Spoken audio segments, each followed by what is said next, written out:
Hi friends, welcome to Lakshmi కథల హరివిల్లు. మనం ఇప్పుడు యండమూరి వీరేంద్రనాథ్ గారిచే రచింపబడిన నిశ్శబ్దం నీకు నాకు మధ్య అనే నవల గురించి చెప్పుకుంటున్నాం కదండి. ఆలస్యం చేయకుండా నెక్స్ట్ పార్ట్లోకి వెళ్దామండి. అక్కడ వాతావరణం అంతా అదోలా ఉంది. అసలు అక్కడ గాలే అదోలా పోజు కొడుతుంది. అందరూ హడావిడిగా తిరుగుతున్నారు. కానీ సగం మందికి పైగా ఏ పని చేయడం లేదు. చూస్తున్నట్లు కనిపిస్తున్నారు. విలన్ సోఫాలో కూర్చున్నాడు. దూరంగా పెద్ద గుహ, ముళ్ళ పొదలు, తుపాకుల్లాంటివి పట్టుకున్న అసిస్టెంట్ విలన్లు, సెట్ మీదకొచ్చి స్క్రిప్ట్ చూసుకుంటున్న డైరెక్టర్, ఊరికే హైరానా పడిపోతున్న associate. Lights on, number 10, number 5 up, off, left. ఆ పిక్స్. ఎవర్రా అక్కడ? ఆ గుహలో ఫ్లవర్ వాజ్ ఏమిటయ్యా? ఆర్ట్ డైరెక్టర్ ఏడి? ఏదమ్మా, ఒకసారి డైలాగ్ చెప్పు. నా హృదయంలో బాధ తప్ప ఇంకేమీ లేదు కుమార్. కావాలంటే చీల్చి చూడు. నా హృదయంలో ఉదయం కాదమ్మా, హృదయం. హృదయం హృదయంలో బాధ తప్ప ఇంకేమీ లేదు కుమార్. కావాలంటే చీల్చి చూడు. ప్రతి రక్తపు పొట్టు కుమార్ కుమార్ అని ఎలా ఆక్రోశిస్తున్నాయో చూడు. పవిత్ర భారతదేశంలో అది తరువాత లాంగ్ షాట్లో తీసుకుందాంలే. ఏది చెప్పమ్మా? కరెక్టే. గ్లిజరిన్ వేసుకో. Fans off, lights on. Boy, hero గారేరి? లోపల నుంచి అసిస్టెంట్ పరిగెత్తుకొచ్చాడు. Sir, shooting cancel. డైరెక్టర్ మూచపడబోయి తమాయించుకుని ఏం ఏం అన్నాడు. హీరో గారి కొడుక్కి మనవడు పుట్టాడని ఫోన్ వచ్చింది. మనల్ని స్వీట్లు తినమని ఆయన పోయారు. తెల్లగుడ్డ దొరక్క ప్రొడ్యూసర్ గారు కెమెరా మీద వేసే నల్లగుడ్డ తల మీద వేసుకున్నాడు. చంద్రము, శంభు లేచి 50 అడుగుల దూరంగా కూర్చుని జరుగుతున్న దానిని తత్వవేత్తలా గమనిస్తున్న సినీ కవిగారి దగ్గరకు వెళ్లారు. నమస్తే. చిద్విలాసంగా సిగరెట్టు పీలుస్తున్న కవిగారు ధ్యాన సమాధి నుంచి కదిలి నమస్తే అన్నారు. మా స్నేహితుడు మిత్ర, శంభుమిత్ర. నమస్తే. మీరిప్పటికి ఎన్ని పిక్చర్లకి మాటలు వ్రాశారు గురువుగారు? చంద్రం అడిగాడు. 55. చిన్న అనుమానం ఒకటుంది సార్. ఒకటేమిటి నాయనా, 10 అడుగు. దాదాపు మీరిప్పటికీ 50-60 పిక్చర్ల దాకా మాటలు వ్రాశారు కదా? అవును కదా. ప్రతి సినిమాలోనూ హీరో హీరోయిన్లు తప్పకుండా అపరిచితులై ఉండాలి కదా? అవును కదా. రెండో రీల్లో పరిచయం అవుతుంది కదా? మరంతే కదా. కష్టాలొచ్చే వరకు వాళ్ళు సరదాగా పార్కుల్లో, తోటల్లో మాట్లాడుకోవాలి కదా. మరి మాట్లాడుకోవాలి కదా. ఆ కష్టాలనేవి ఇంటర్వెల్ దాటితే గానీ రావు కదా. అంతే కదా. అయితే కవిశేఖర, కొత్తగా కలుసుకునే ప్రేయసీ ప్రియులు మొదటిసారి ఏం మాట్లాడుకుంటారో మీరిప్పటి వరకు 55 సార్లు ఫ్రెష్గా ఊహించి వ్రాశారు.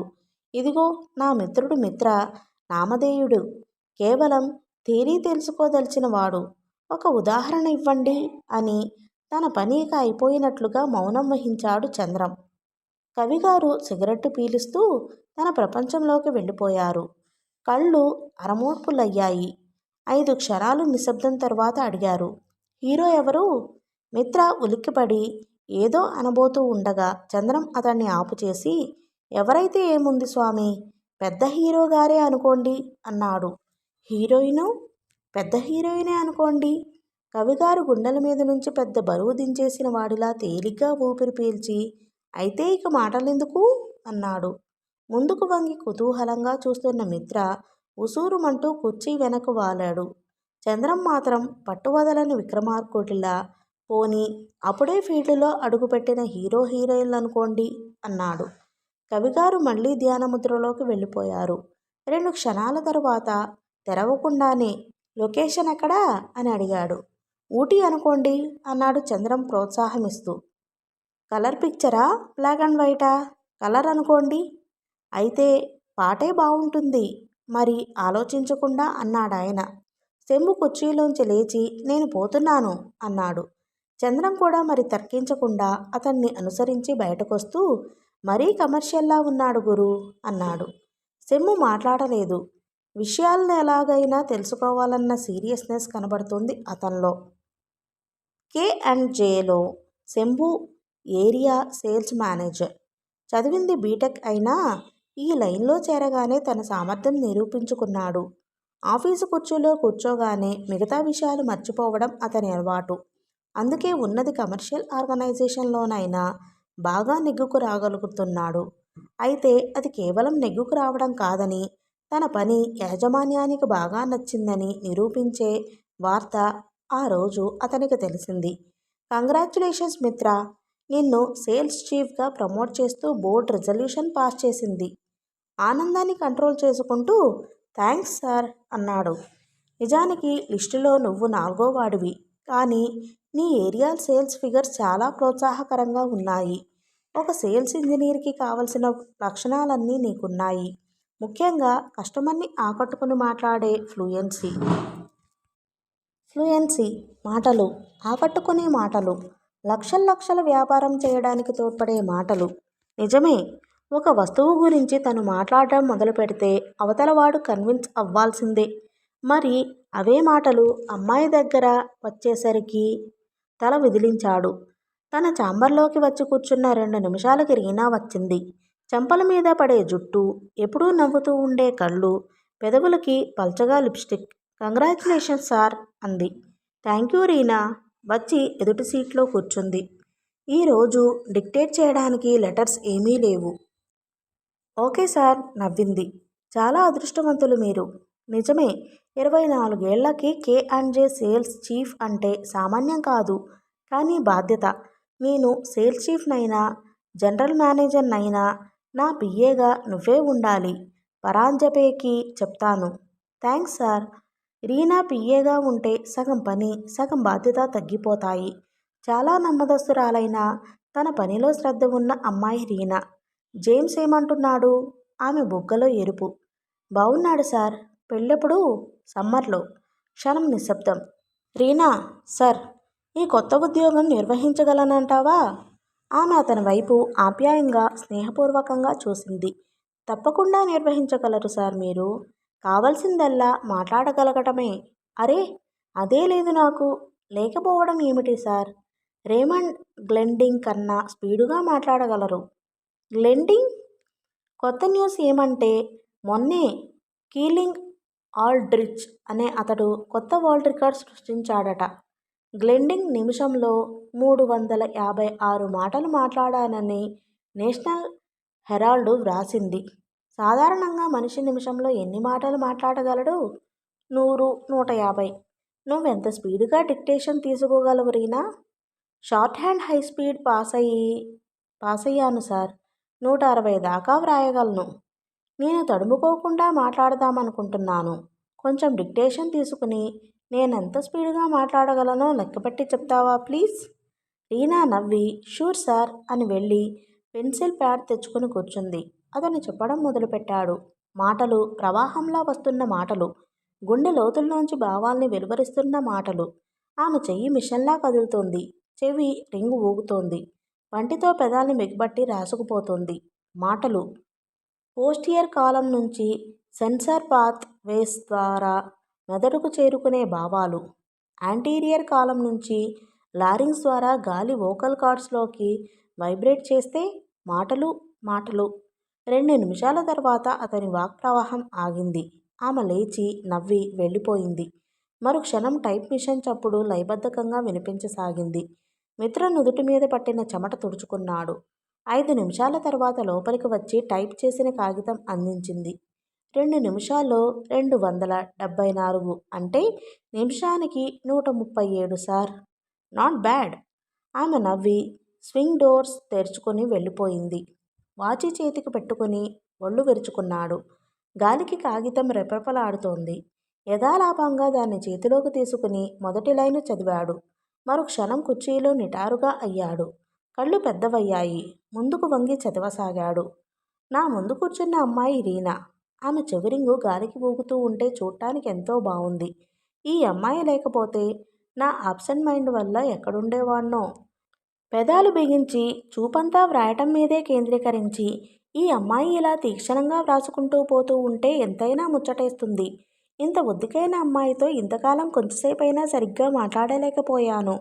ఒక సాయంత్రమైనా సరదాగా గడపలేకపోయాను. ఆ వేళ్ళు ఎంత స్పీడుగా కదులుతున్నాయో. ఇంత హుషారైన అమ్మాయిలు జీవిత భాగస్వాములైతే మగవాడికి అంతకన్నా కావాల్సిందేమిటి?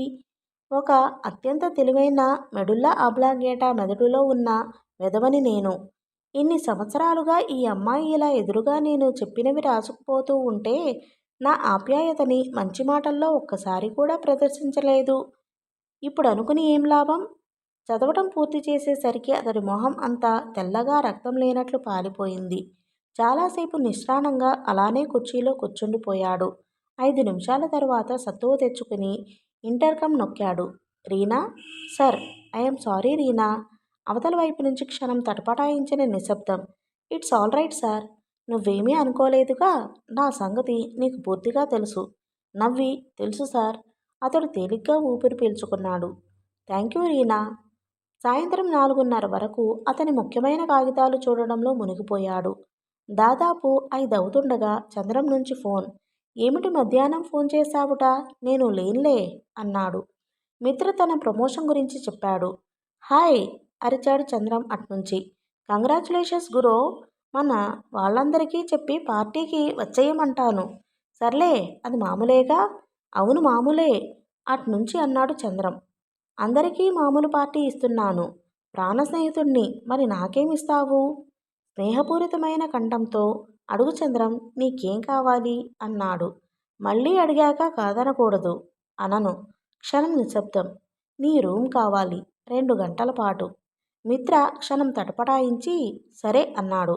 అవతల నుంచి చంద్రం థ్యాంక్స్ గురు అని అరిచాడు. సరిగ్గా 6ంటికి వస్తాను. నువ్వు 6:30కి వెళ్ళిపోయి 7:30 కల్లా వచ్చేయి చాలు. శంభు ఫోన్ పెట్టేసి మళ్ళీ తన పనిలో మునిగిపోయాడు. సరిగా 5ంటికి రీనా వచ్చి వెళ్ళిపోతున్నానని చెప్పి వెళ్ళిపోయింది. అతడు కాగితాలు డ్రాయర్లో పడేసి లేచాడు. ఇంటికి వెళ్ళబుద్ధి కాలేదు. వెళితే హరిత తప్ప ఇంకెవరూ ఉండరు. వెనీషియన్ బ్లెండ్స్ దగ్గర నిలబడి క్రిందకు చూడసాగాడు. మనుషులు బొమ్మల్లా కనబడుతున్నారు. ఆఫీసులు వదలడం వల్ల రోడ్డు రష్గా ఉంది. సినిమాకు బయలుదేరిన జంటలు కొన్ని, షికారుకొచ్చిన జంటలు కొన్ని. రీనా క్రాస్ చేసి అటు వెళ్ళింది. మోటార్ సైకిల్ మీద జేమ్స్ ఆగి నిలబడి నవ్వుతూ మాట్లాడుకుంటున్నారు. ఆమె వెనక సీటు ఎక్కి అతని నడుము చుట్టూ చెయ్యి వేసి కూర్చుంది. అట్నుంచి ఒక జంట మాట్లాడుకుంటూ వస్తుంది. ఇట్నుంచి ఇంకోటి వెళ్తుంది. ఏం మాట్లాడుకుంటారు వీళ్ళంతా? ఒక టేప్ రికార్డ్ చేసి చప్పున ఏదో ఆలోచన వచ్చినట్లుగా నిటారుగా అయ్యాడు. Tape recorder. Yes, tape recorder. తన గదిలో ఈ సాయంత్రం పుస్తకాలు పెట్టుకునే బల్ల కింద ఉన్న పాత పేపర్ల కట్ట కొద్దిగా ముందుకు జరిపి దాని వెనక టేప్ రికార్డర్ పెట్టి బల్ల వెనక నుంచి వైర్ లాగి టేబుల్ లైట్ వైరుతో మెలికవేసి ప్లగ్ అమర్చాడు.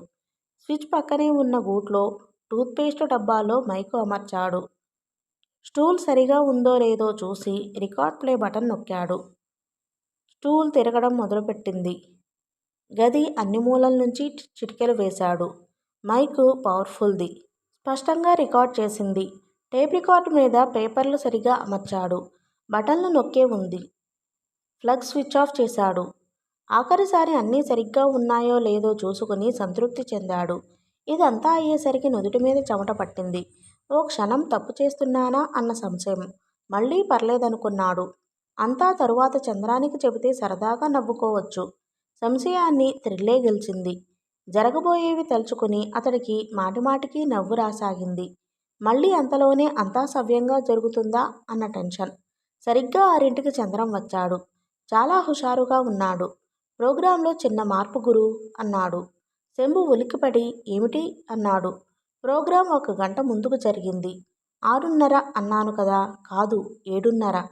శంభు తేలికగా ఊపిరి పీల్చుకుని అంతే కదా అన్నాడు. చంద్రం కుర్చీలో కూర్చుంటూ సాయంత్రం బావుంది అన్నాడు. అవును. చలిగాలి పెడుతుంది. అవును. వర్షం వచ్చేలా ఉంది. అవును. నువ్వు అదోలా ఉన్నావు. అవును. కాదు అని. ఎలా ఉన్నాను? బానే ఉన్నాను తడబడ్డాడు. నేనిలా రూమ్ అడిగినందుకు నువ్వేం ఫీల్ అవ్వడం లేదుగా? కాళ్ళూపుతూ అడిగాడు. లేదు.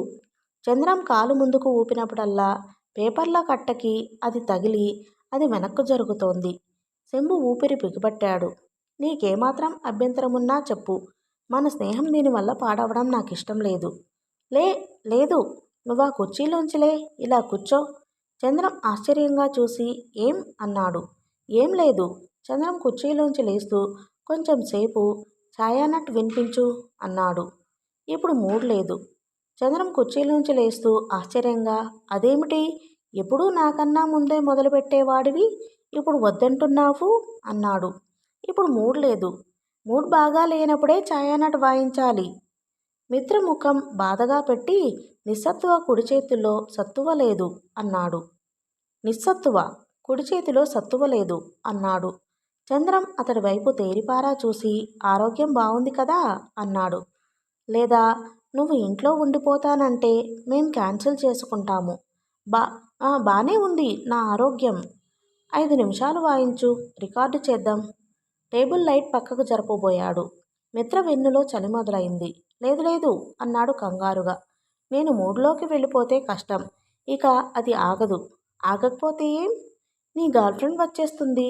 రాని, తను వింటుంది. సెమ్ము మరింత కంగారుపడి, వద్దొద్దు వెళ్తాను అన్నాడు. ఎక్కడికి? సైకియాట్రిస్ట్ దగ్గరికి. సైకియాట్రిస్ట్ అర్థం కానట్టు అడిగాడు. సెమ్ము నవ్వి, మొన్న ట్రైన్లో పరిచయమయ్యాడు వరాహన్, ప్రొఫెసర్ వరాహన్ అని అన్నాడు. ఖాళీగా ఉన్నప్పుడు టీకి రమ్మన్నాడు. గుడ్ అన్నాడు చంద్రం. తొందరగా వచ్చేయి. ఆ అమ్మాయి నేను మొదటిసారి ఏం మాట్లాడుకుంటున్నామో అన్నీ చెప్తాను నవ్వాడు. నువ్వెందుకు చెప్పడం? ప్రతి మాట అక్షరం పొల్లిపోకుండా నాకు తెలుసుంది అనుకుంటూ లేచి, నేను వెళ్తున్నాను అన్నాడు. చంద్రం వాచి చూసుకుని, మంచిది, ఆ అమ్మాయి వచ్చే టైం కూడా అయ్యింది అన్నాడు. సరిగ్గా 8:30కు వస్తాను. That's good. ఫ్యాన్ వెయ్యనా? ఉక్కగా లేదు అంటూ సమాధానం కోసం చూడకుండా వేసి, దాంతోపాటే ఉంగరపు వేలుతో టేప్ స్విచ్ నొక్కాడు. టేపు కదిలిన చప్పుడు వినిపించింది. తేలిగ్గా ఊపిరి పీల్చుకున్నాడు.